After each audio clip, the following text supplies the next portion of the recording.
Hello, welcome to the OUM admissions session. Hi to Jenna and Miriam, Michael and Rhonda, to Lofa, to Sam, Suela, Siakola, Tijuana, Tewayne. Hi to Jeffrey and Illy and Abdul, and to Susia and Victoria and Vinu.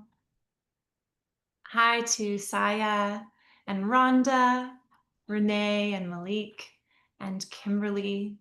Talofa to Jay, Hassanuddin, and Varun. And hi to any of you joining us via recording. Welcome to the OUM community and welcome to our admissions information session for July 2025. Here's a bit of an agenda for today. We're going to introduce ourselves, and Ms. Shanda will talk a little bit about admissions requirements, the admissions process, and admissions interviews. Then we'll pass it back over to me to talk about the OUM curriculum, our student ambassadors, and student supports.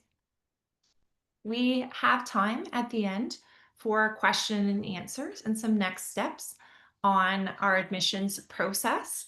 However, if you have questions throughout the session, please use the Q&A box to ask a question, or if you would like to ask your question live, you can do so. Just use the raise hand function in the bottom menu plate of Zoom, and we'd be happy to take your question live as well. So I forget, Shanda, if we have an introduction shot, we'll just check. Oh, we do. Good for us.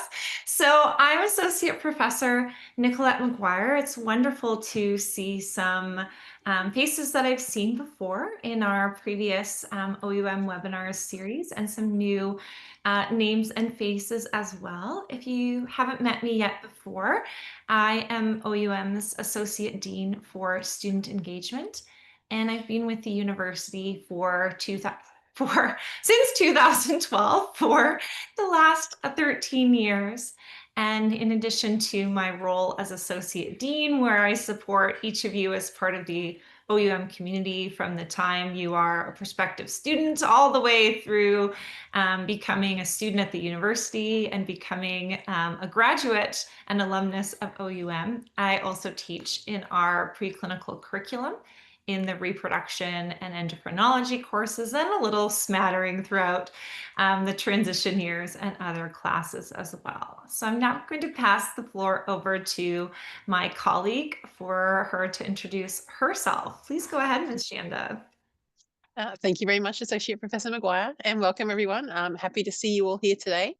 My name is Shanda, and I am the Admissions Counsellor for Australia, Aotearoa, New Zealand, and Samoa, and I'm located in Brisbane, Australia. And I look forward to assisting you all with your current or future application to OUM.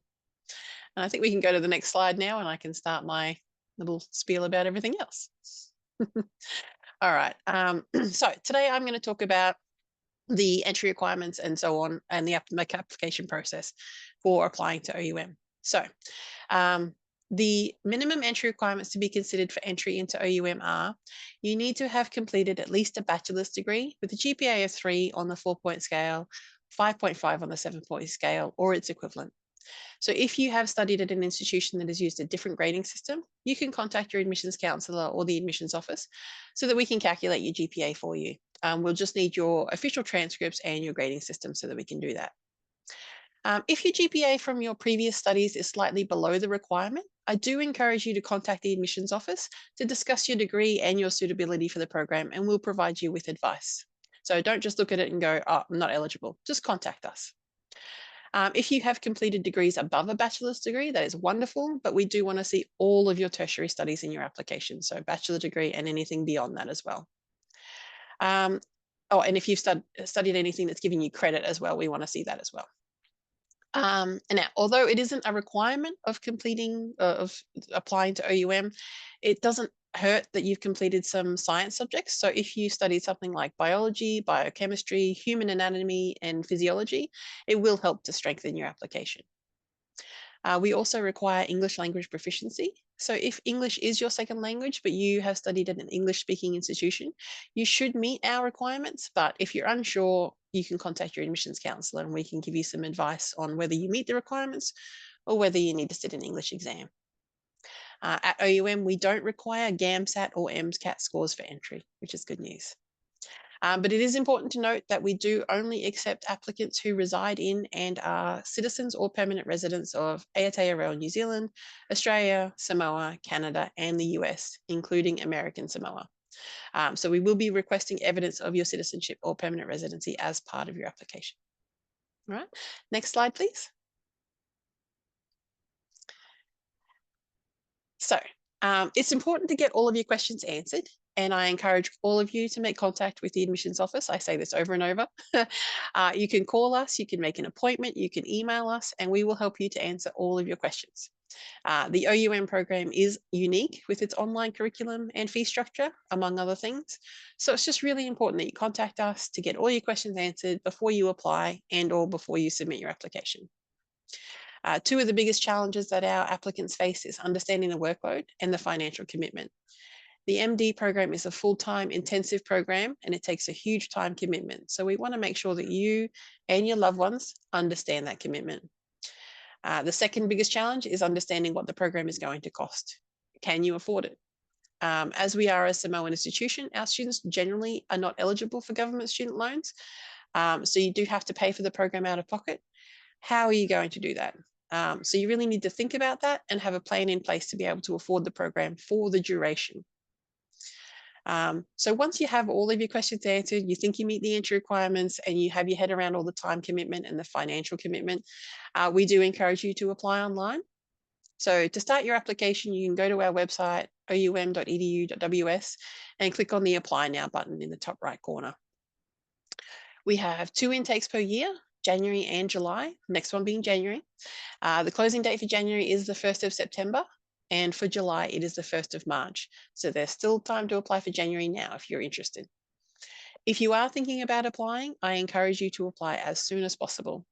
Please don't leave it to the last minute because we don't accept late or incomplete applications. So you need to give yourself time to work on your application, get it completed and submitted before the deadline.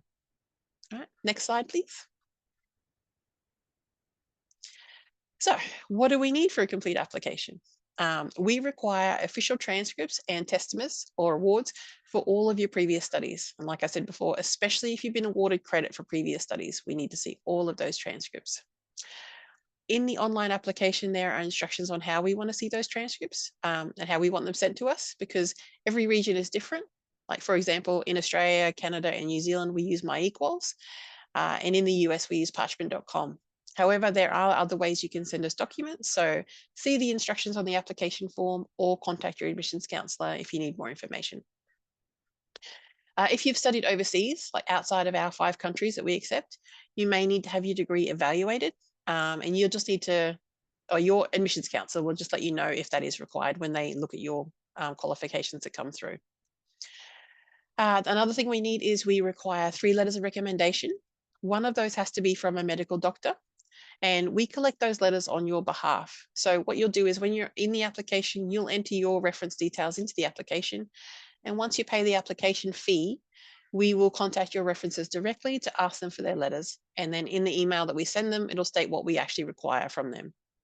Then your references will be able to upload their letters to your application directly. And you can check on the progress of those letters at any time through your online application. You just look at your checklist and see how it's progressing. We also require a personal essay.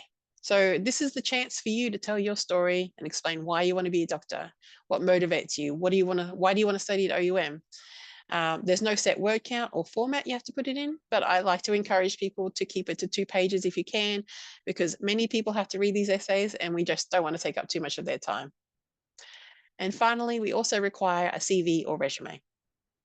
So most importantly, don't forget, you need to submit all of your documents in time and submit your application by the application deadline. To help you, we send out reminders about any outstanding documents and the upcoming deadline. So no excuse, you should work on your application and submit it before the deadline. Now, the interview process. So once you submit your application and after the deadline, the admissions counsellors will assess all of the submitted applications. And if eligible, you will proceed to a screening interview.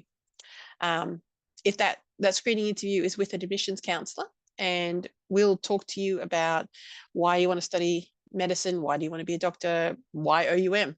And we're also going to confirm your understanding of the program and make sure that we're all on the same page about everything like the fees, rotations, tuition, and the time commitment required, and etc.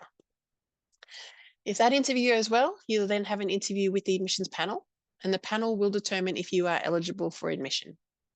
So one of the great things about our process is that you should find out after that panel interview within about a week whether you've been offered a place into the OUM MD program. So unlike other medical schools, you don't have to wait for the whole cohort to be interviewed. You'll find out soon after the panel interview.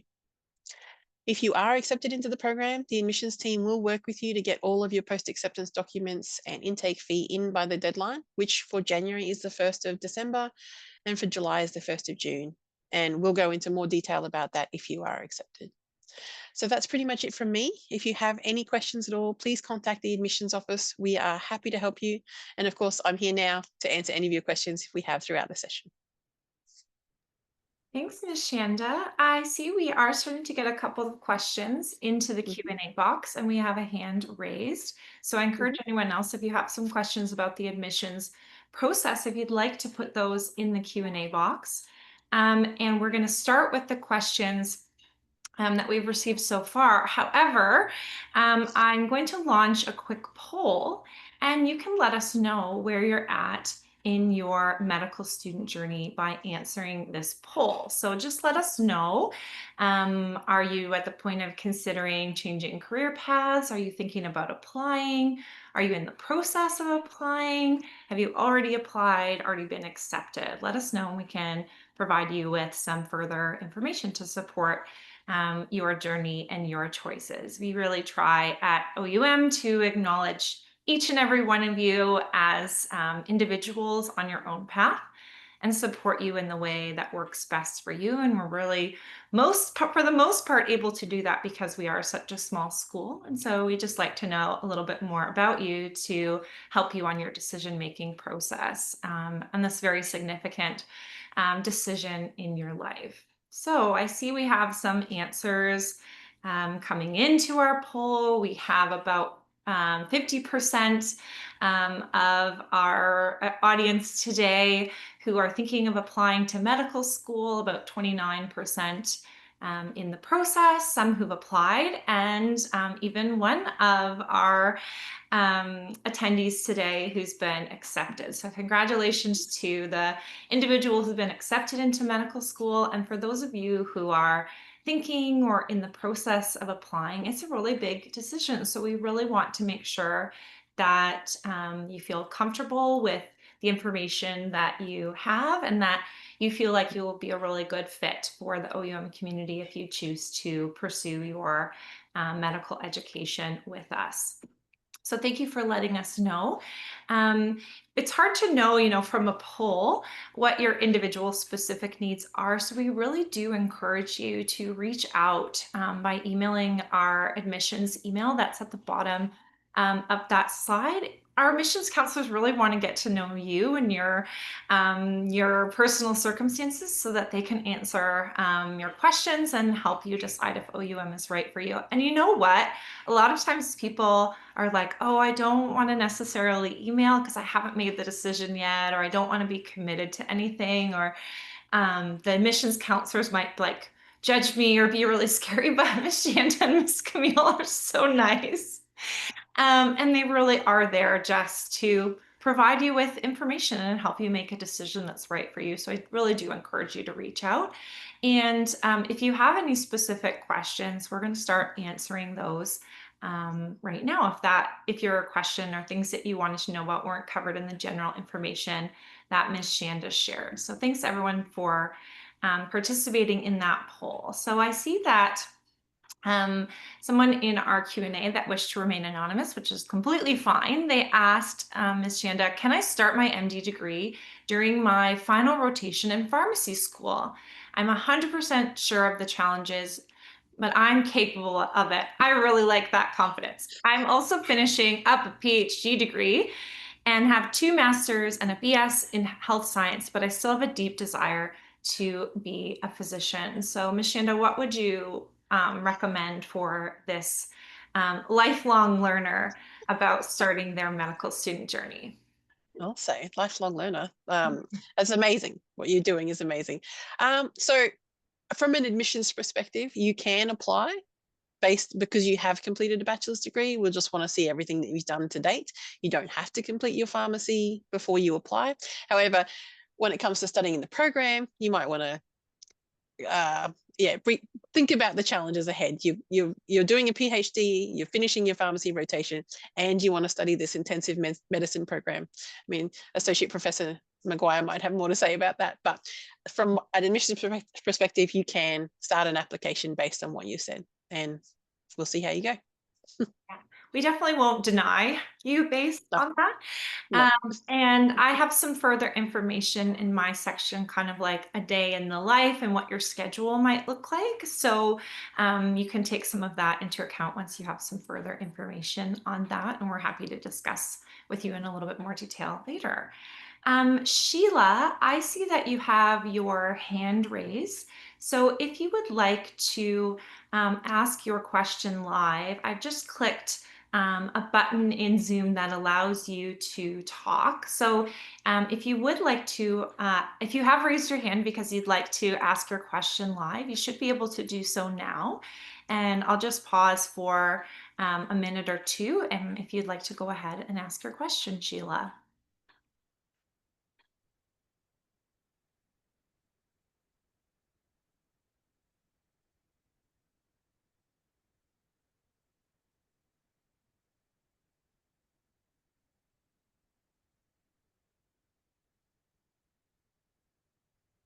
Okay, sometimes people press raise hand and they don't necessarily intend to ask a question live. If you do want to, Sheila, just pop me a note in the Q&A and I'm happy to enable that for you again later. Or if you would like to use the Q&A box, you're welcome to do that as well. I see that Jenna has left us a question, Shanda. Mhm. And Jenna says, hi, thanks so much for answering our questions. That's what we're here for. If we have completed a post-grad, i.e. a master's degree, do you take the GPA from that degree into account? Yes, we do. We take all of your previous studies and we create a cumulative GPA. And we use that to assess your application. However, we do also assess holistically. So we don't just take your GPA into account, we take your letters of recommendation, your essay, work experience, etc., into consideration. So it's all holistically looked at when we assess the applications. But yes, we do consider your master's and anything above a bachelor's degree in your cumulative GPA. Yeah, we're really looking for like the whole package. We want your personality, your empathy, your experiences that are really going to support your career in medicine. So we're not looking just for, the marks on a page, although those are important, but we really look for individuals to become members of our student body because of who they are as people and because of our very detailed admissions process. We feel that we are pretty good at doing that, at getting to know people for who they are and not just their marks on a piece of paper. But I think your master's degree is really important, and so we're interested in what those classes are and how well you've been able to perform. And for those of you like our anonymous person who had their BS and their PhD and was working on their pharmacy, we would look at those kinds of things. If you have a bachelor's degree, I don't think we have a time limit on bachelor's degrees. If they're from many years ago, we'll still No. look at those grades. We'll look at more recent coursework as well.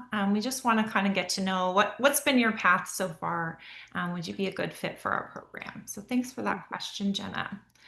All right, Shannon. Anonymous says, do we get a notification that our results have been successfully shared by eQuals?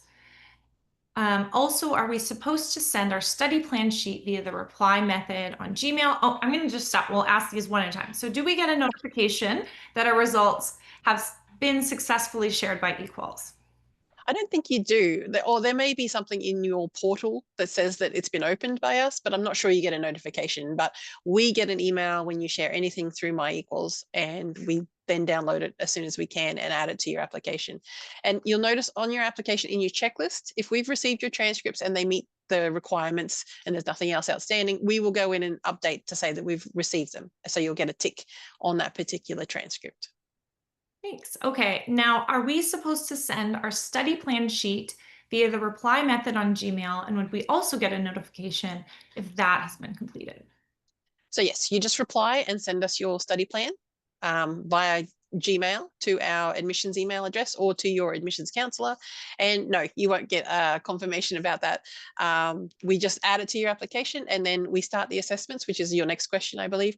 We start the assessments on the applications after the deadline. So you won't hear from us until the 1st of September, unless anything's missing or, we have time to check your application and notice anything is amiss or we need anything else, we can contact you. But otherwise, you just have to wait and we'll assess them all after the deadline and then we'll get back to people. It's quite quick, usually within a week or two.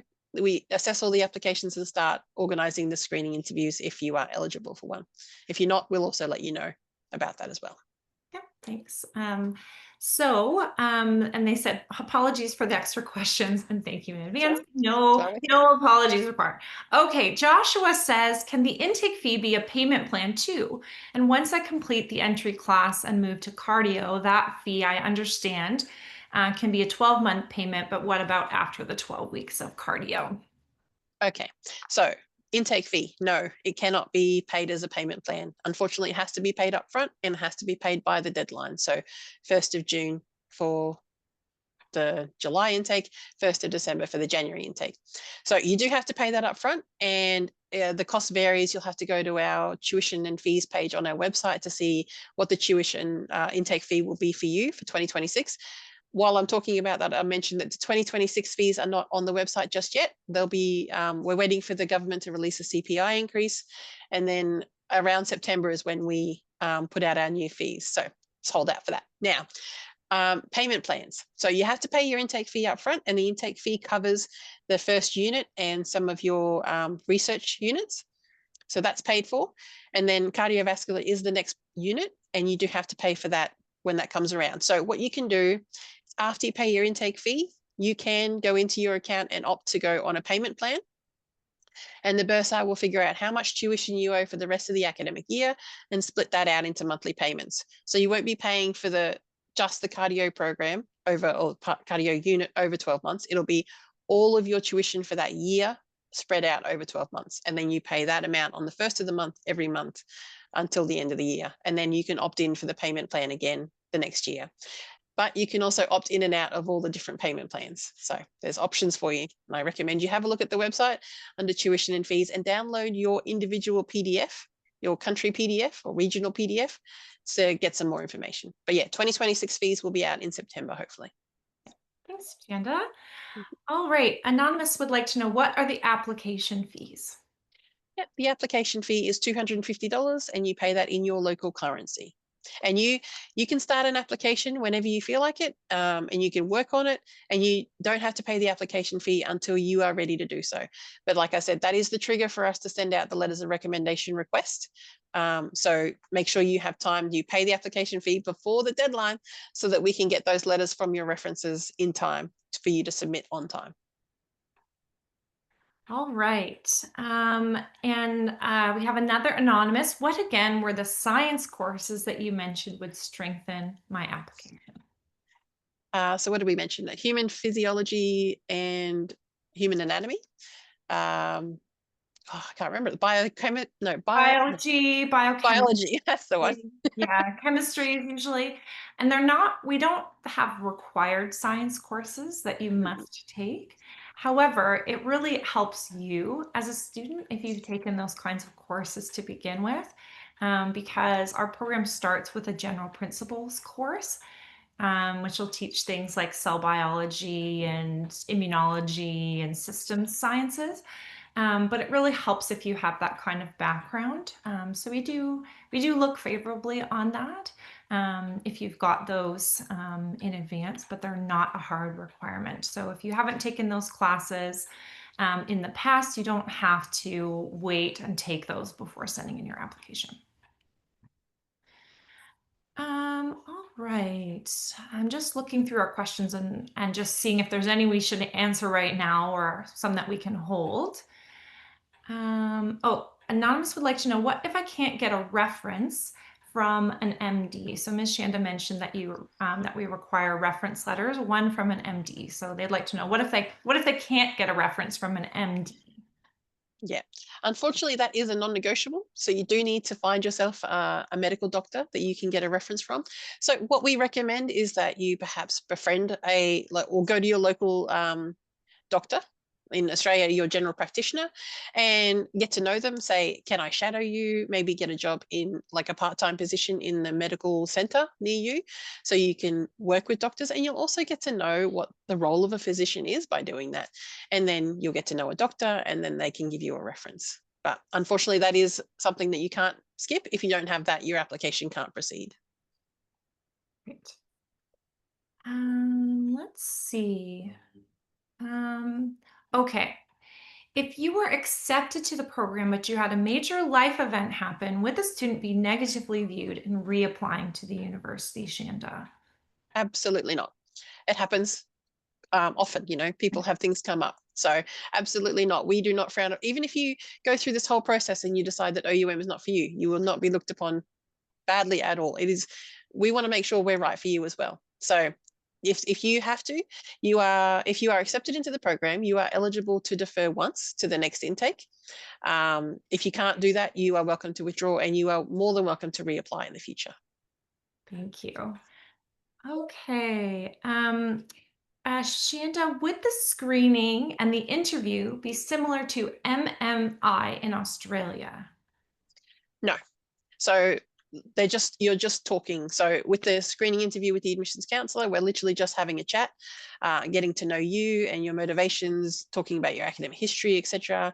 And you'll get to know more about the program in that one. So if that all goes well, you move to the panel interview, and Associate Professor Maguire is on one of those panels, and they ask you standard sort of interview style questions, but no MMI, no mini interviews you have to do, no scenarios you have to go through. Again, they're just trying to find out if you're a good fit for OUM, and we're a good fit for you. Shanda. Okay, I also have a patent for new medication under the process of non-provisional patent. Do you think I should include that on my application? Yes, why not? Include it all. Include your volunteer work. Put in whatever you want to put in, and when it goes to panel, or when I assess the application, I'll look at it all, and when it goes to panel, they will look at it all as well. Can I say, like, if you're proud of something, you should probably include it. We want to know the things that you're proud of. Mm-hmm. Okay. Victoria would like to know, could you discuss what scholarships or financial assistance options are available for students in Samoa that would like to enroll in the medical program at OUM, and what the eligibility criteria are? Thank you. So we do offer scholarships, tuition scholarships, to some eligible Samoan citizens and American Samoan citizens. So you do have to be a citizen, and you have to have lived in Samoa for the last 3 years. Or if you've gone to travel for studies, you need to provide evidence of that and show evidence that you've lived in Samoa for the last 10 years prior to that. But that's about all. And obviously we would need evidence of your citizenship, etc., when you apply. But if you have any questions, you can reach out to the admissions office and we can send you more information. But that's pretty much the basics. Okay, thanks, Shanda. Okay, we're gonna take Rhonda's question, and then I think Sheila, you may have re-rate. No, you haven't. Okay, so Rhonda has said, I've tried to contact and get an appointment with admissions counselors. However, the time difference has made me unable to make phone calls. Mm-hmm. I'm in California and want to know, if I booked an appointment, what's the time difference? Are you 8 hours ahead or behind? So can you talk a little bit? We could talk a bit generally about time differences at OUM, but how would you advise Rhonda, Ms. Shanda? Yeah. So Rhonda, I'm assuming Camille is your admissions counselor, and Camille is actually located in Portugal. So the time difference is a bit of an issue. But if you can't get an appointment with her, I can make an appointment with you. any questions that I can't answer to do with the US and North America, I will let Camille know, and she'll get back to you as soon as she can. But yeah, if you can't get an appointment with her, we'll make an appointment together. Thanks, Miss Shanda. Okay, Mhm. I'm just going to do one more pass. We do have lots of questions in here, but some I'm going to reserve until after my portion. Oh, yes. Do I have to have previous medical experience to apply? No, absolutely not. You do not have to. We will take any bachelor's degree that you have studied. It can be in business, it can be in IT. Obviously, if you do have a medical background, I think that will assist you.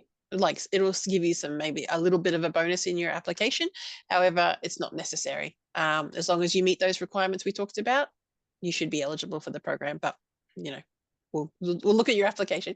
But if you do have a medical background, I think it assists you when you're studying the program. It just gives you that little bit of background, but no, it's not required. And we've had many people go through the program without a medical background.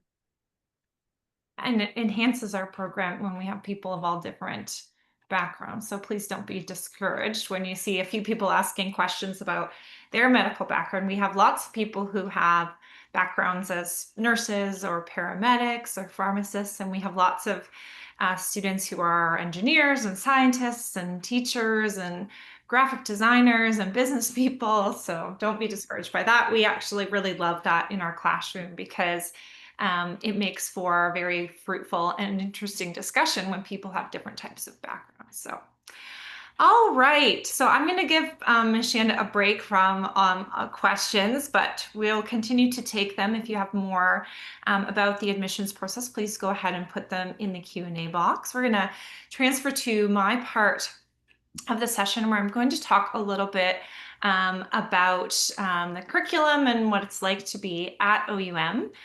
Before I do that, I'm going to launch a second poll um, so you can tell me what are some things that you'd like to know about today. What would you most like to hear about today? We've talked a little bit about the application process and deadlines. Would you like to know more about preclinical years, about clinical years and rotations, about exams at OUM, about our class schedule, tuition and fees, school, work-life balance, student services, or student life? Go ahead and tell us in the poll. We'll make sure that we make some time to cover that. And you're also, if you have specific questions about any of these topics, please go ahead and put those in the Q&A box. All right, so we have a good mix of things that people want to know about.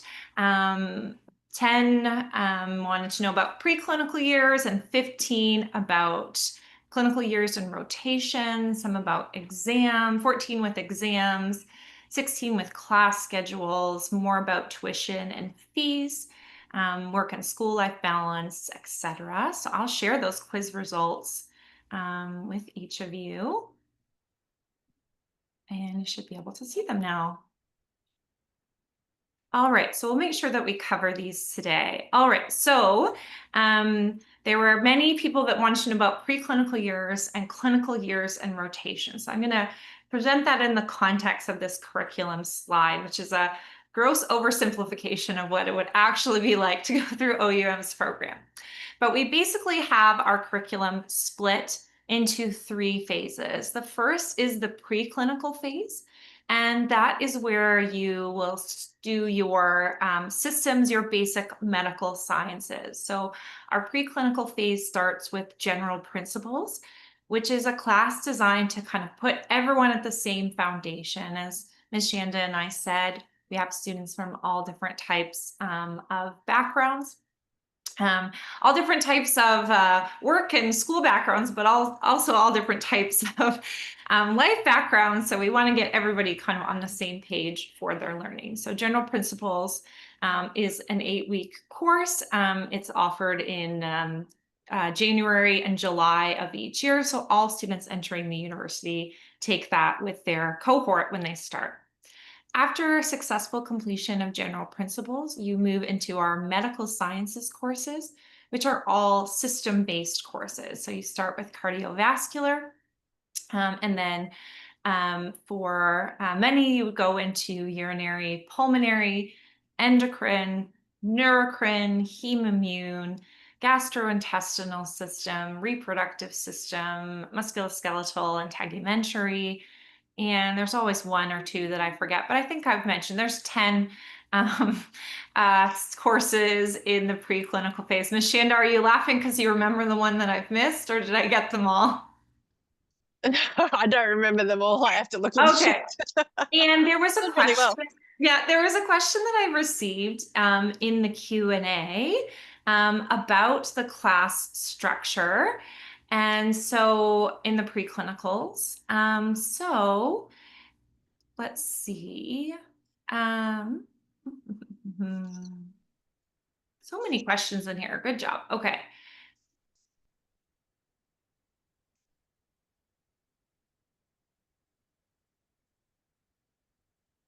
Whitney. Okay, Whitney said, hello, everybody. Thank you for this information session. I'm in the process of applying with my bachelor degree in physio. Fingers crossed I get accepted. We really look forward to reviewing your application, Whitney. I wanted to know what type of learning is used in the program. Is it spiral learning, mastery learning, or scaffolding learning? So we use more of a scaffolding style. So we want to give you a foundation in the general principles. And then when you go into the cardiovascular system, you are learning a lot of material that you're going to then use when you go into the urinary and pulmonary systems and beyond. So within the cardiovascular system, you'll have a set of topic learning objectives. So we basically give you a statement, which is, this is what we want you to learn. Each module will have kind of 6 to 8 topic learning objectives. So when you go through a recorded lecture, it'll say at the end of this lecture, we want you to know these 6 things. And then at the end of the lecture, I'll say, hey, by this point, you should know these 6 things. So within those 6 things, you'll have biochemistry topics, you'll have anatomy topics, you'll have physiology topics, you'll have etiology topics, you'll have information about how to assess signs and symptoms of disease, labs, imaging, diagnosis, management of disease, so on and so forth. So we're really, really explicit about the things that we want you to know. And so each week in a class, we'll build on material that you've learned in the following week. So you kind of start in each class, usually learning about anatomy and basic physiology of a system, cell biology of a system, and you go on to diseases and so on and so forth. So we really try to use a scaffolding approach because there is so much content that you have to learn. And we also want you to retain that information. It's really no good to just memorize a bunch of facts when you're in medical school, because you need to apply that information right away. So we really want you to build, to get a foundation of knowledge and then to be constantly building on that knowledge. We also are very, very interested in the preclinical phase in promoting active learning. We want you to actively learn the material and integrate it and be able to connect the information within and across weeks and across classes. So it's a very intensive phase in the preclinical phase. A lot of our faculty will describe it as drinking from a fire hose. If you read anything online about going into medical school, you'll hear that a lot. I prefer the metaphor of running an ultra marathon because you're not trying to drink from a fire hose as much as you're just trying to take one step at a time to move yourself forward and to continue on for a really long period of time. So that's how people get through the preclinical phase of medical school. They just do it one step at a time, building on that foundation that they've learned. So after the preclinical phase is their transition phase. And there are 2 units in the transition phase that we call our clinical transition units. So that's where you learn topics like how to do a physical exam, ethics in medicine, professionalism in medicine, basically how to apply the things that you've learned in your preclinical phase into the clinical phase, and also a number of topics that ensure that you will be safe when you enter the clinical phase and are now rotating in hospitals and on clinical sites. We want to make sure that you're safe and the patients that you encounter are safe. So the transition phase is like that. So the transition phase is 16 weeks. And 1 week of that is in person, where you learn skills like suturing, like hands on kinds of things. And the rest of that is basically done at your own pace. So I did see a question in our chat window, which is a fairly common question. Like, some students would like to know, like, how can I do some of the things faster? So the transition phase is a part where you can do it faster.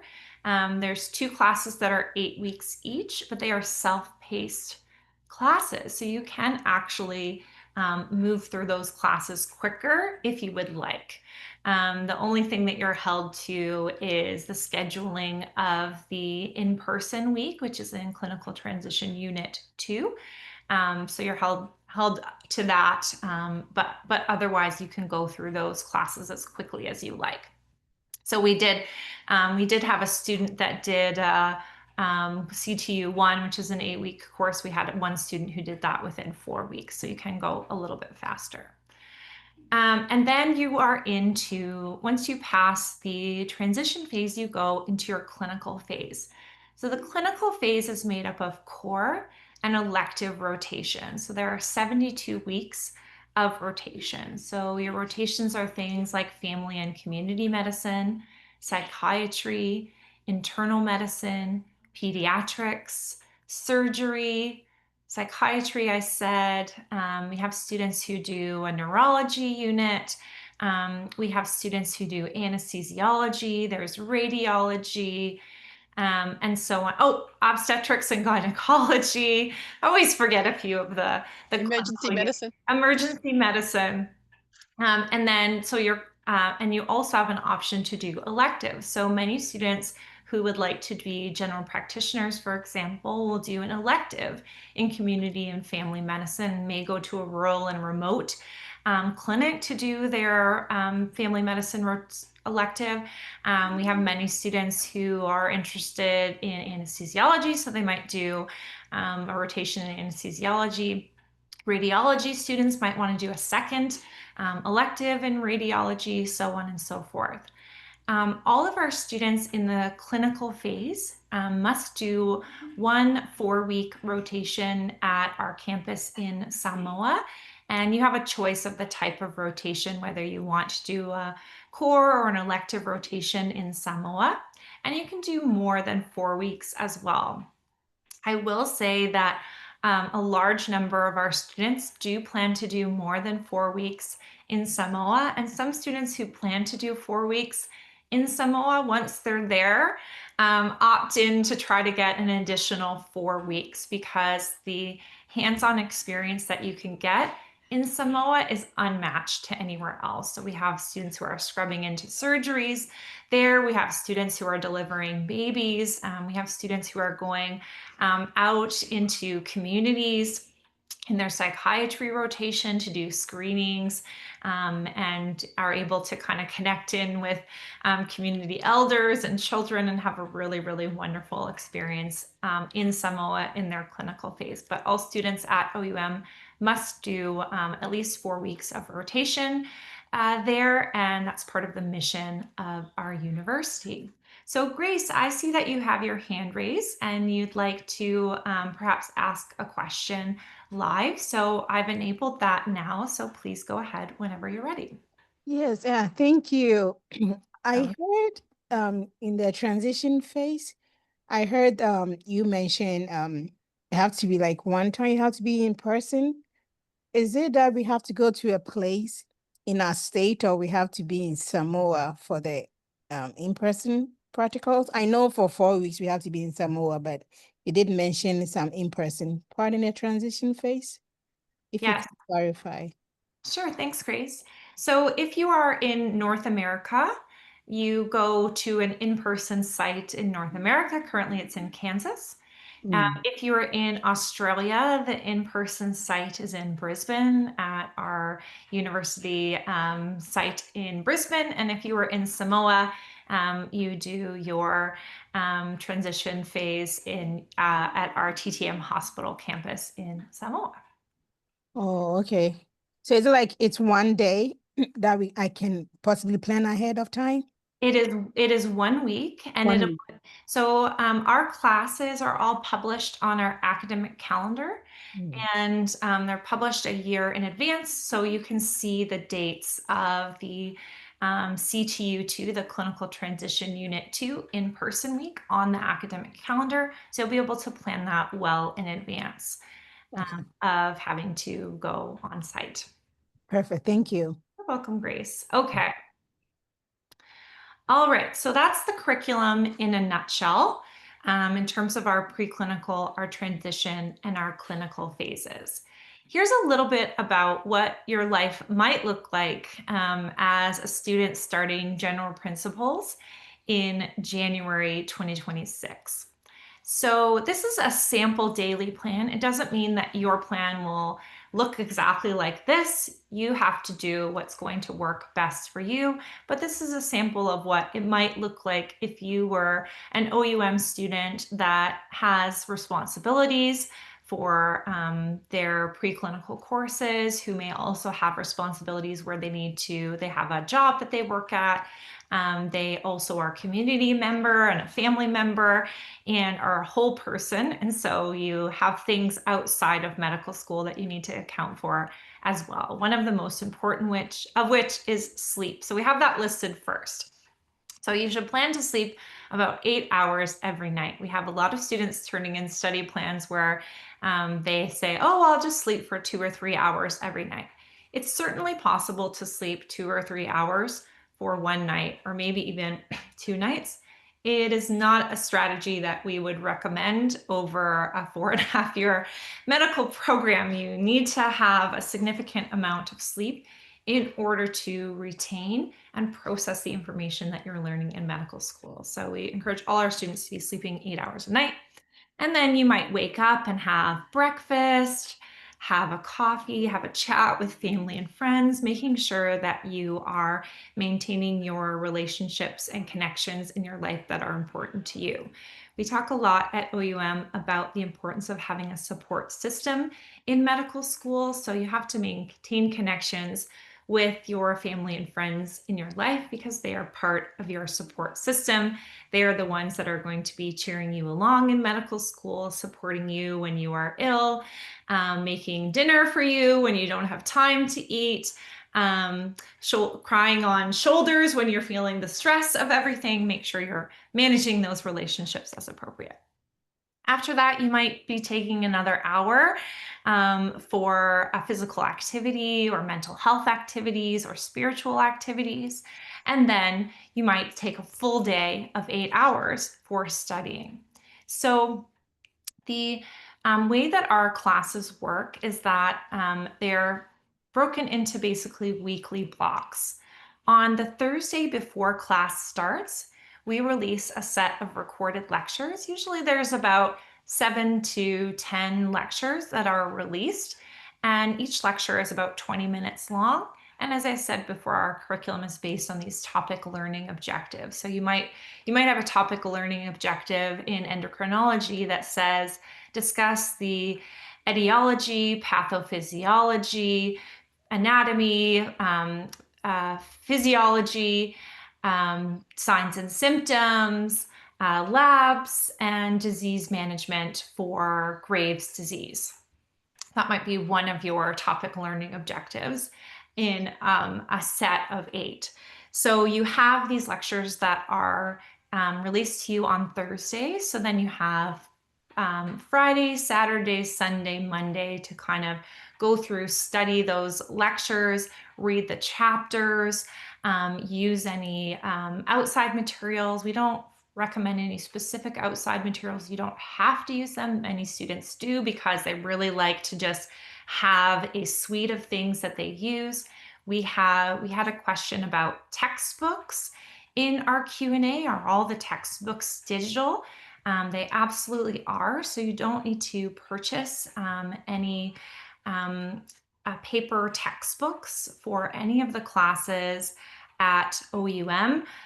All of the textbooks are available in your subscription to Clinical Key and Clinical Key Student, which is our library. And the really lovely thing about Clinical Key is it has a lot of active study tools. So it allows you to make flashcards, it allows you to highlight, it allows you to make quiz questions for yourself, it will read the text to you aloud. You can speed up the rate at which it's reading to you. So just because you're studying for 8 hours doesn't mean that you're sitting there with a heavy textbook for 8 hours trying to digest that information. No, over 8 hours, you're really doing using a lot of different materials to really you're feeding your brain for that 8-hour period. And then maybe after that time, you're connecting with family and friends or doing a physical activity for another hour, and then you are going to class. So our classes run on Tuesday, Wednesday, and Thursday from 8 to 10 p.m. North America Eastern Standard Time, and on Tuesday, Wednesday, and Thursday from 8 to 10 p.m. Australian Eastern Standard Time. So there are 3 classes, a workshop on the Tuesday, a case discussion where you're given 2 clinical cases, and then you come to class and talk about it with your professor and the other students in the class. And then in general principles on Thursday, there's a lecture chat, which is basically like a review session. You have some practice questions and practice topics to do. And in the systems like cardiology, our cardiovascular system and pulmonary system, that Thursday class is a problem-based learning section. So you don't have to attend both the Australian Eastern Standard Time session and the North American timed session. You just attend one of those times. You just attend the time of day that works best for you. And we've had questions before, like, should I attend both? Will I get more out of that? We don't recommend that since the content and discussions are the same. You don't need to attend both classes, just one or the other. We also have students that say, oh, are these sessions recorded in case I need to miss a class? The sessions are recorded and they are available. Those recordings are available on your course page, and you'll have the entire at the end, if you like to go back through session recordings as part of your studying process before final exams, you'll have the opportunity to do that. All those sessions are recorded. And then after that, you want to take some self-time and then go to bed so that you can get 8 hours of sleep, and then cycle, rinse, repeat. So that's basically kind of a week in the life of a student in preclinicals. As you move into clinicals, you don't have that class time from 8 to 10 p.m. You will be attending your clinical rotations, typically like a 9 to 5 type schedule, but depending on the rotation, it might be very different from that. So when you're on rotation for our obs and gynae, you might have a slightly different schedule. You'll have to go with the schedule of your clinical supervisor during those times. And in addition to that, you do have some coursework. So there are some case discussions and some readings that are in your clinical classes as well, and you take a final exam at the end. So you have a fairly similar schedule of study and practical learning in the clinical period as well. So we really try to encourage some consistency across the years. It just makes it easier for you. The fewer decisions that you have to make about your day and about your week and about your life, the easier it is, because you have to make a lot of, your brain needs all of the extra time for learning and integrating information. All right. If you want to know a little bit more about what it's actually like to be a student at OUM and how students handle their schedules with their various work and family and community commitments, we do invite you to reach out to our student ambassadors. You can email them directly with the student.ambassadors@oum.edu.ws email. They are there to highlight some of the important aspects of their experience, to answer your questions as a a prospective student at OUM or an applicant to OUM. And the student ambassadors are also there whilst you are in general principles to help you get integrated into our community and to help you kind of get into the swing of being in medical school. So we do encourage you to reach out to them if you would like. In addition to our student ambassadors, we also have student success advisors. These are faculty members or OUM alums that are there to support you with your study habits, your time management, your planning, and they provide ongoing support to you throughout your degree. There's no additional cost to have a student success advisor. And part of this relationship is really so you can have kind of one person that's there to support you throughout your degree. So you can have a student success advisor from the time that you begin orientation until the time you walk across the stage at graduation. And there is a really wonderful webinar with Dr. Chiwe Okeke, who is the Student Success Advisor Manager, if you want some further details about this program in particular. Here is some information about other student supports. We really pride ourselves on our level of support that we provide students at OUM because we understand that we have many students who are taking a non-traditional path to becoming clinicians, and that's really difficult. I really commend each and every one of you, whichever stage that you're at in your medical student journey. It's a really difficult journey. I know that you know that already.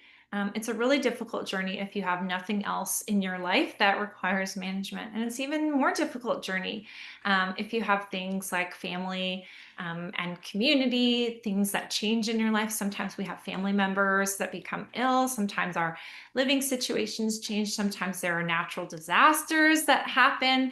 And because we're living in all areas of the world, we have to support students on an individual basis for that many times. So we want to ensure that all of our students are supported in the ways that work best for them. So in addition to our student ambassadors who are there to help support you as you become integrated into the university, we also have a peer support program where students provide confidential, non-judgmental, kind support to students who are going through any sort of stress or life changes.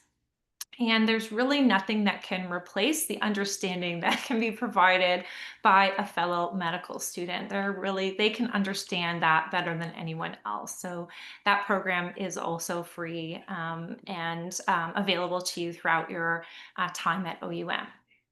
Advising I just mentioned on the previous slide. We also have an OUM Student Association that provides a voice for students on many of our committees and boards. They'll bring forward any issues or wants or wishes from the student body. So we encourage all students to become part of our OUM Student Association. My apologies for the clock. I'm actually visiting my parents at the moment, and they just really love antique clocks. So we have clocks going off at all hours of the day and night here. And then finally, we have an accommodation, equity, and inclusion planning process. So OUM does not have student accommodations. When you do go to Samoa, our Samoan office will help you with your accommodations in Samoa. This process is not about physical housing accommodations, but rather accommodations for your examinations and other types of programs. So if you are a student who has a medical condition or a disability, or is supporting a family member with a medical condition or disability, this process, AEI planning, is for you. So AEI planning does things like increase exam windows or provide access to deferred sittings of exams. Some students need additional timing for their exams. Some students need visual or auditory supports on examinations. So this process really provides those levels of support. Each AEI plan is individualized to the student. So we make sure that your medical information is confidential, but we want to provide that to you throughout your degree while you're in preclinicals, in your clinical transition unit, as well as when you're on clinical rotation. I'm just going to take a sip of water, then we're going to take some questions. All right, so let's look in our Q&A box, Ms. Shanda, and There's a we'll lot. answer some of these questions. So we're at the top of the hour, and we typically stop at the top of the hour, so we understand if anyone needs to go. We're going to take some time to continue on and answer these questions. And if you're not able to stay but would like to see those questions, you'll have access to this recording later. Just reach out to the admissions office. All right, so here we go. I'm going to go back to the top of the list. Rhonda asked, are we automatically muted and your video is not showing? Yes, you are. In class, you'll be able to unmute yourself and show your video if you would like. We suppress that during our sessions just because we have people from all over the world. So we want to ensure that connectivity is optimized for everyone. But you have an opportunity to speak and to be on video in class if you would like. All right, Anonymous wanted to know, can I start the online MD along with their primary nurse practitioner program of 1 year? Now that you've seen a little bit of what it's like, you could think about that question for yourself. I would say we would not prevent you from applying, but it would be a personal decision that you would need to make to do that. All right, Abdul would like to know how many graduates are currently in residency or in practice in the USA. I don't know if we published those numbers, Ms. Shanda, do we? No, we do not. No, we don't. We do have, as well as an OUM Student Association, we also have an OUM Alumni Association. So you're welcome to reach out to our Alumni Association and see if there are any members that are in your geographic area that could provide you a little bit more information about how they came into residency and practice in your area. Okay, how are clinical rotations arranged, especially in the USA? So we have offices in North America and the United States, specifically in Brisbane and in Samoa, that arrange our clinical rotations. When you enter the university, there's a week of orientation that we call O-Week. That we provide all the information about who all the people are, what the offices are, so you get to meet those people, get to know who they are and how those are arranged. In your clinical transition unit, we have a clinical orientation that provides further information about how each of your rotations are scheduled and how you work with those teams to schedule rotations in your area. So we have a number of rotations that are that the university currently holds, and then we also work with students when they want a rotation at a particular hospital or clinic where we don't currently have an agreement. We do have an assessment process where we can approve rotations like that on a one-to-one basis as well. We don't make any of those types of guarantees until you're in the clinical transition unit about those types of clinical rotations. All right, Anonymous asked, are textbooks digital? Yes, they are. They're in Clinical Key and Clinical Key Student. And if you want to have a look at Clinical Key Student, they do have a free version, so you can see some of the things that are available. I'm not sure if they offer a free trial where you can see all the things that we have in Clinical Key Student, but you can go ahead and check that out if you're curious about digital textbooks offering. All right, can you walk me through how the online preclinical phase works during the first 2 years, particularly regarding live lectures, self-study, assessments, mentoring, and peer interaction? So sure, so on Thursday of each week, you'll get a set of recorded lectures that are, they're called SCORMs, and they're available on our online classroom platform, which is called Moodle. And then the following Tuesday, Wednesday, Thursday, you have live classes with your colleagues that are in your class. You get a chance to meet everyone in your cohort, which is the term that we use for the people who all enter in a January together or all enter in a July together. And most of our students form study groups together. Depending on your geographic location, a lot of study groups will kind of meet for coffees or meet in person. Other study groups will exclusively meet online. Just depends on what works best for you and your geographic location. As you continue on in the course, you'll be part of classes with students in other cohorts as well. And so you'll have an opportunity to have study groups with them too.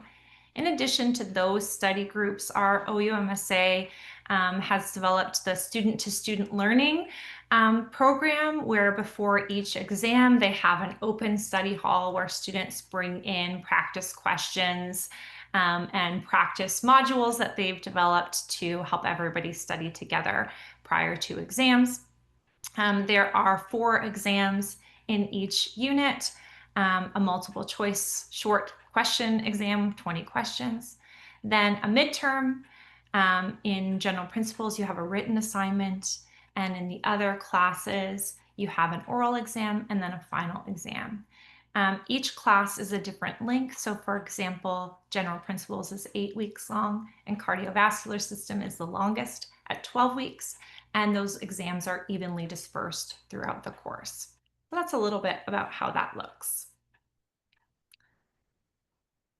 All right, Shanda, this is a question for you. Are there plans to potentially get USA financial aid approved in the future, please? Actually, it's for me too. Well, you can start it. Could the US pathway be done in exactly 4 years? And if a student fails a class, are they given the opportunity to retake or kicked out of the program? So you can answer a couple things, Shanda, and then I'll fill anything in. All right. So as far as I know, we have looked into US financial aid loans, and it hasn't been approved in the past. So I don't think there's any. Well, there may be in the back of the. It works, but I don't think at the moment there's any plans for us to have US financial aid. So you do have to consider whether you can afford the program out of pocket. US pathway in 4 years, as far as I know, it's not possible. There is the clinical transition unit where you can do that faster or at your own pace. However, you do have to do the in-person workshop, so you are limited for when you have to do that. So that is a 5-year pathway, but Professor Nicolette can answer that a bit more thoroughly, and I'll let you answer the class failures if you like. Sure. Okay, so for US students and those in North America, we do have you take the USMLE Step 1 in the clinical transition phase, and apologies for not mentioning that earlier. We have a USMLE Step 1 prep program that is up to 6 months. You can go through that a little bit faster. Part of that program is taking the National Board of Medical Examiners practice examinations. So if you can get through those NBME exams sooner, you can get through that program sooner, and you can kind of hack the clinical transition units and make those a little bit sooner. I still don't think you can get it down to 4 years, but we can get back to you on that. I'm going to say no at this point, but who knows in the future, you might be someone who can get it done as quickly as possible. If you fail a class, you are given the opportunity to retake that class. You will have to wait until the class is offered again. However, you can go to the next class. So let's say you fail pulmonary system, you can move on to the next class, urinary, but when pulmonary is offered again, you must take it again. We allow up to 3 failures in our program. That's across the preclinical phase, the transition units, and the clinical phase. So if you do fail 3 units, your case is referred to our academic board and you may be dismissed from the university. We try not to let it get to that point. We have a monitoring system in place. So we will put students on a notice and on a probation and put some additional things in place to try to support them if they have a first or second fail. We don't have any students who are planning to fail 3 courses. So we try to make sure that we're connecting with our students before that occurs.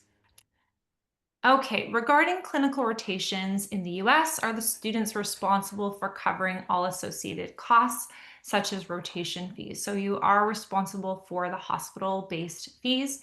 We don't have any control over what hospitals charge for that, and the differences in the costs are according to the hospital. So yes, you are responsible for those fees. We do have some placements in Australia, as well as becoming more and more common that clinical sites charge fees in Australia. So where sites do charge those fees, students are responsible for them. They're not covered within the tuition and fees. Okay. Chanda, you can correct me if I'm wrong, but I don't think we don't charge a rotation fee for TTM Hospital? No, I think there may be one hospital fee at the start, but that's all, I Yeah, I think. think there's fees for like their visa and things like that, but for Yes. Samoa rotations, there's not a weekly fee for that hospital. Mm. Okay, if needed, am I allowed to take a gap year or a leave of absence during the medical program for personal, academic, or financial reasons? Yes, you are. We allow up to 12 months total of leave for personal, academic, or financial reasons. You can take that as a continuous 12 months. You can take it for the shortest period that you feel like you need for that particular issue, and then come back and then have a little bit of leave to use if something else comes up in the future. If students require more than 12 months, we will usually ask the student to withdraw and then apply for readmittance to the university. Shanda, do you want to say anything more about that process, or? No, I think that's clear. Just, yeah, as long as everyone understands, it's 12 months in total across the 4.5 year to 5 year program. So you can either take it in smaller chunks or take it all at once, but you will not have any to fall back on if you do use it all at once. Yeah. And there are 2 weeks between each preclinical class. We recommend 2 weeks between each clinical rotation. Some students take them back to back if they're want to be Speedy Gonzalez, but we do recommend at least 2 weeks between clinical rotations, and the university does have a holiday closure period in December until the beginning of January as well. Okay, Victoria wants to know, if you have a relevant bachelor's degree, would you be exempt from your first year? No, no degree. We don't exempt students from any of our classes for prior coursework, with the exception of students who are transferring from another medical school.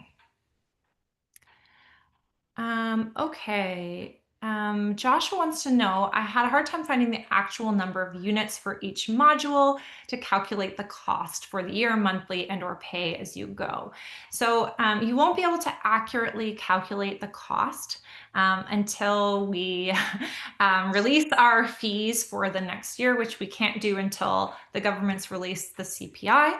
However, you might want to go back to our last webinar with our Chief Financial Officer, Ms. Susie Robertson, who provides some further information and breakdown about how students can calculate their fees and get a good understanding of the cost of the program before they apply or while they're in the application process. So that would be the best source, the best and most current source of information until our new tuition and fee schedule comes out for 2026. Okay, in case I have a connection with a learning hospital, can I do all my clinical rotations there if I cannot relocate? So we don't make any guarantees on that, but we do have a process in place. If you're in North America, you would do that with the Dean's office in North America. And if you are in Australia, then you do that with the Brisbane-based office clinical rotations team. And if you are in Samoa, you will do, most students choose to do all of their clinical rotations at TTM Hospital in Samoa. So yes, we do have a process in place for that. I cannot make a guarantee at this point whether yes, you would definitely be able to do your rotations there, but we do an assessment process for all new sites. Can I just add to that if you are in Australia, you do have to be prepared to travel within Australia. It's very rare that you will get to do all of your rotations in one place. So yeah, if you're in Australia, just be prepared to travel and have that. Know that you will think about whether you're flexible enough to be able to travel for your rotations. And you will have to travel to Samoa, so you cannot, there's no replacement for the Samoa rotation. It must be done at TTM Hospital in Samoa. Can you confirm our placement rates? I cannot at this time, but check back. September 1st is usually when we publish that, the rates for the following year. All right. Whitney wants to know, do you arrange your own clinical rotations or does the university assist you? The university must be the one arranging the clinical rotations. So you must work with our clinical rotations team for that. And is it up to you to choose which clinical rotations to opt for? Or is that only for electives? You must do all of the core rotations. You may choose the types of electives that you want to do. You are not responsible for finding your clinical rotations yourselves. And you get all of your rotations given out to you beforehand. No, you do not. You will get your rotations on a rolling basis. That is because if there's any issues with scheduling your rotations, if you fail a rotation, you're not able to continue until you remediate. So you do not get all your, you generally will get some rotations in a block, but you won't get all of your core and elective rotations at the same time. Okay, do we publish our residency match rate? No, we do not, but we do provide access to our alumni association if you want to know about where students are matching. We do usually put social media posts out every year with our matches with our students who've matched, and we'll usually say what they've matched into. So I guess we do we do publish our match rate. We are a little bit more specific about how our students are matching, what they're matching into. So if you follow us on social media, you'll get a good understanding of where and how our students are matching in the US, and as well our students in Australia. During the early virtual year, can you help with arranging physician mentors? So we do provide information to support developing a physician-mentor relationship.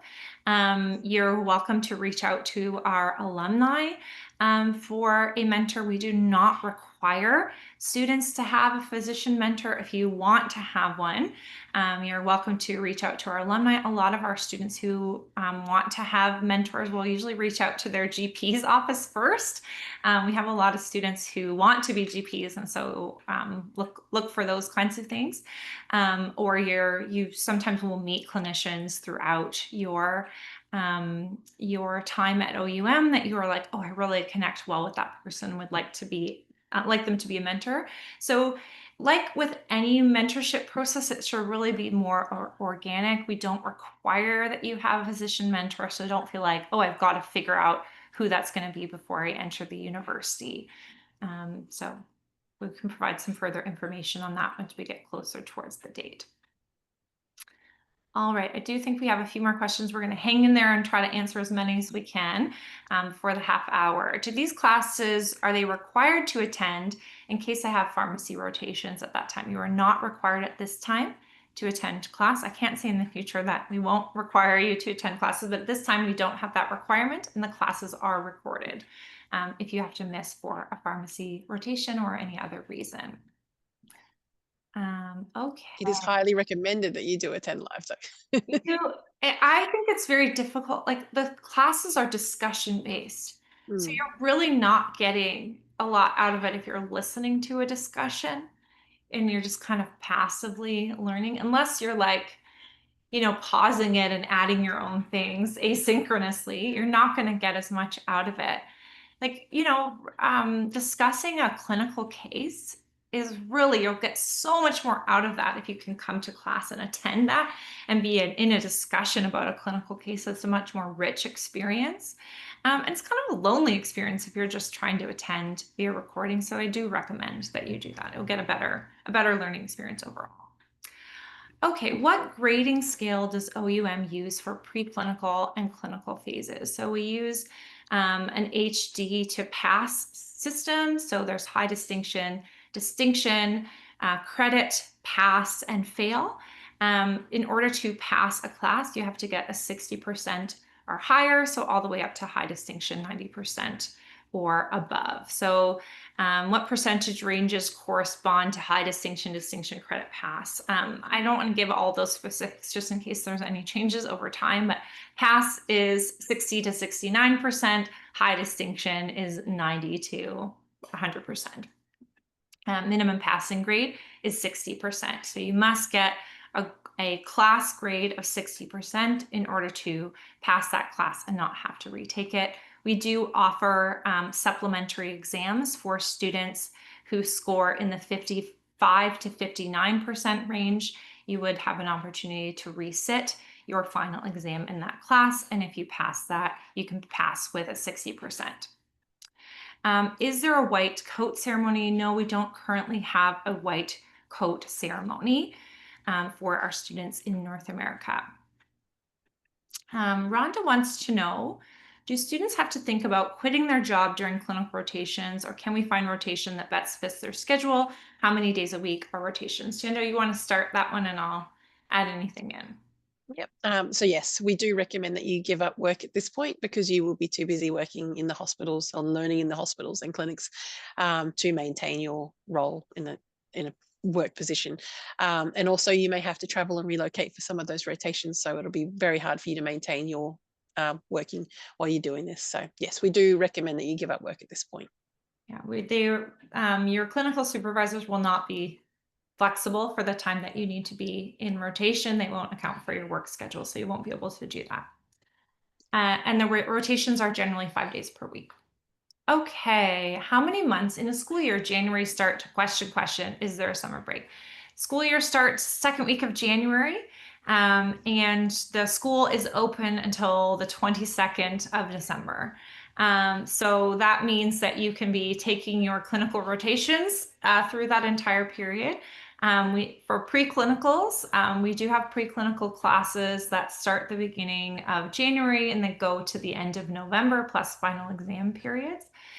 So there's usually 3 weeks off in the holiday period and 2 weeks off between each course. 2 weeks off is recommended between each rotation as well. And the school year runs from January until that end of December period. No summer break. Because summers are different. If you are, there is a summer break, I guess, if you are in Australia, Aotearoa, and New Zealand, because your summer is in December and January. But no summer break for those of you in North America in July or June, where we have classes that are running then.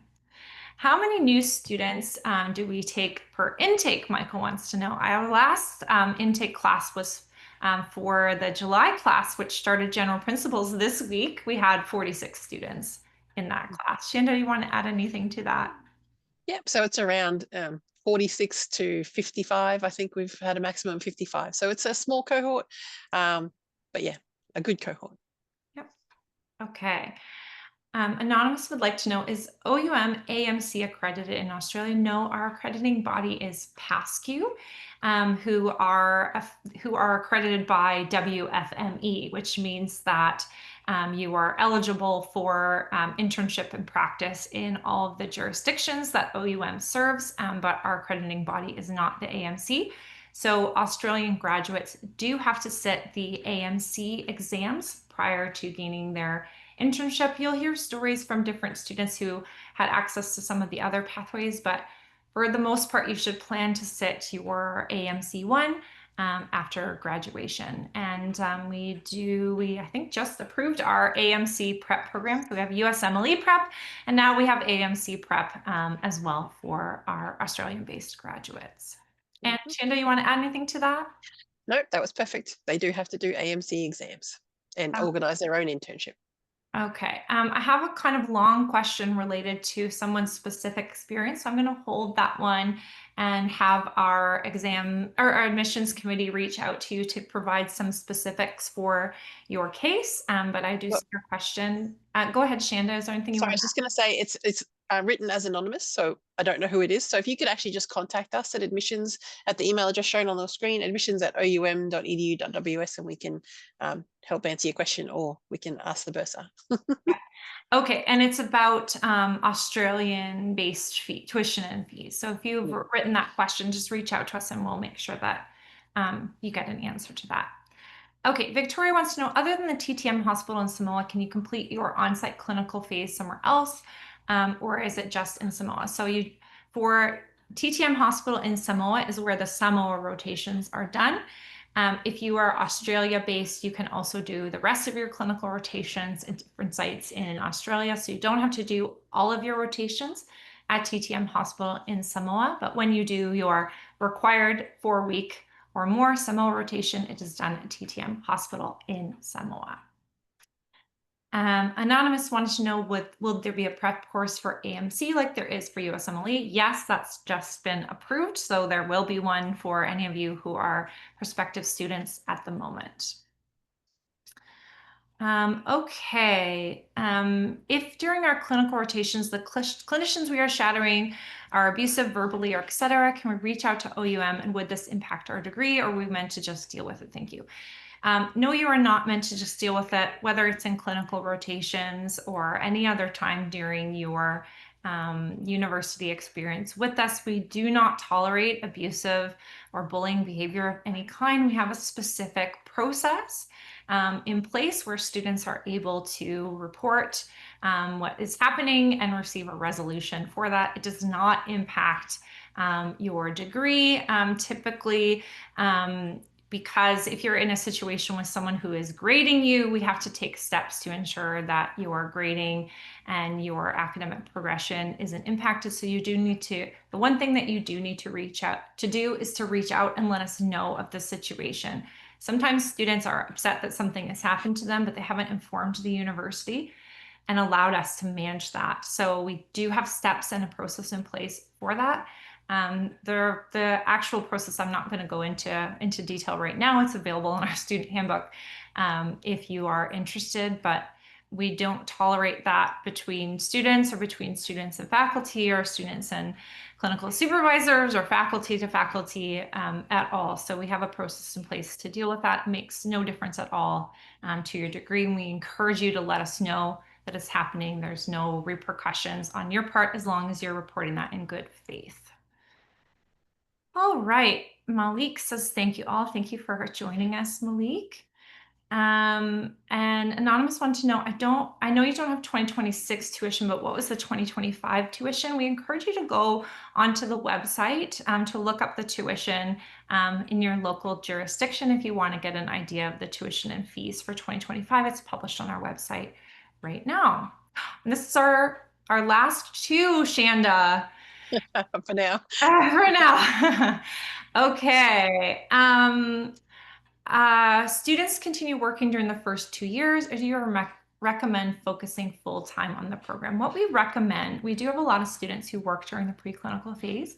What we recommend is when you start the program, you reduce your work schedule as much as you possibly can, or even arrange to take those first 8 weeks off and then add work back in as you get an idea of the workload and the schedule that works best for you. We don't want you to go into general principles with a full-time workload and try to manage that class. A lot of students have done that unsuccessfully, so even though we've recommended that they not do that. And then you have to wait another 6 months to retake general principles again before you can proceed in the program. So it's really, really important that you are starting out with as much free non-work time as you can, and then add that back in as you find you have time for that. So that's what we would recommend. We do still have students that work a full schedule during the program. We definitely don't recommend a full-time schedule. We would say a maximum of part-time work. That said, we have had cases of students who have worked full-time in the preclinicals. It's not something that we recommend. Tywayne wants to know, how can I go about doing my rotations in Canada? We do have Canadian students. I'm located in Canada. I'm located in a town called Tiny, Ontario, which is north of Toronto and is in fact tiny. We do have our North American office does support doing rotations on a case-by-case basis. In Canada, we don't have any dedicated rotation sites in Canada at this time, so you would go through the process that I discussed earlier. However, it may be that within 2 to 3 years, we may have some dedicated rotation sites in Canada. I can't say that now because we do not, but you would go through the process with our North American Dean's office to set up those. Our Canadian students now do go to rotations in the US, so they take our USMLE Step 1. Most of our Canadian graduates have done rotations both in Canada and the US and have been eligible for both the match in the US as well as CARM's match in Canada. They all are currently practicing, our Canadian graduates are currently practicing in Canada. All right, I think that's our last question, Ms. Shanda. Thank you for all the questions, everyone. Well, good. I said we're going to try to do it before the end of the half of the hour. So we want to thank each and every one of you for joining us live, whether you're able to join us for the entire session or whether you're seeing this via recording. I'm going to turn it over to Ms. Shanda to talk a little bit about next steps. Yeah, so I'll be quick. So they're just the application deadlines. So like I said, 1st of September for January, 1st of March for July. Get your applications in on time or you won't be considered for that intake. So just make sure you keep on top of it. Acceptance deadlines, if you are accepted into the program, you have to pay your intake fee and submit all of your post-acceptance documents by the deadline. So 1st of December for January and 1st of June for July. And as I said, the intake fee has to be paid up front. It cannot be paid as a payment plan. And then we've got the orientation dates. So 6th to the 9th for North America and Canada, and the 7th to the 10th for Australia, New Zealand and Samoa of January 2026, and in June for the July intake. And then we've got some upcoming live webinars. Yep, please join us for our upcoming webinars if you'd like to learn a bit more. There's also a library of recorded webinars from past. If you want some further information on financials, for example, want to meet some of our graduates, some of our past student ambassadors, you have access to those as well. But please join us again live. We love seeing you here, whether you're here in person or via recording. Fa Fei Tai, thank you for joining us. Thank you, Ms. Shanda, for being here as well. We wish you all a really pleasant medical student journey as you go through your prospective student stage, and we hope to see you in our classrooms in January or June next year. Please reach out if you need further information, and thank you again so much for being here. Bye for now. Thank you, everyone.